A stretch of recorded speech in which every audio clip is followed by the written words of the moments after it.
And I think the quote from Einstein, I'm gonna get the gist of it. Like he said, if I had an hour to figure out a Mhm. problem, right, he'd spend 55 minutes thinking about it, asking the right questions, and then 5 minutes actually solving the problem. So I just so want to double click on what Mark said about that. And Becky, I don't remember if we read together A Beautiful Constraint or not when we were in the mastermind, but that's a book that you might all check out. I just want to share that as a resource. I didn't write it, but The Beautiful Constraint introduces you to this idea of what's called propelling questions. Not that any of you work with teams, right, that say we can never do this. It's only me who has ever experienced a team like that. And I can't, we can't. And what the propelling questions force you to do, there's sort of these stems that we can do this really hard thing if dot dot dot. And it has you think about the problem, the project in a variety of ways and how you can make it possible.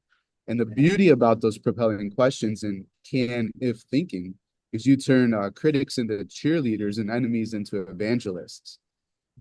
Too often within a system, whether it's business or school or whatever, you hear somebody poo-pooing your idea.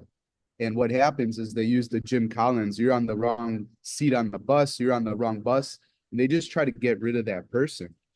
But I want to submit if somebody is challenging an idea, what if you actually, with empathy and curiosity, take their question at face value and see if I can provide some rationale, some training, some support around that criticism, what could happen then? And what I've seen with school leaders that I work with that take that kind of approach, they take their chief critic, who then becomes their chief evangelist, and everybody else falls in line because a few things have happened. A leader has said, "Oh my gosh, I've actually taken this critic's criticism seriously, so I'm heard, I'm seen within this organization." And then everybody else says, well, if the person who had the biggest problem with this new initiative or project or whatever is now on board, I should be on board too, right?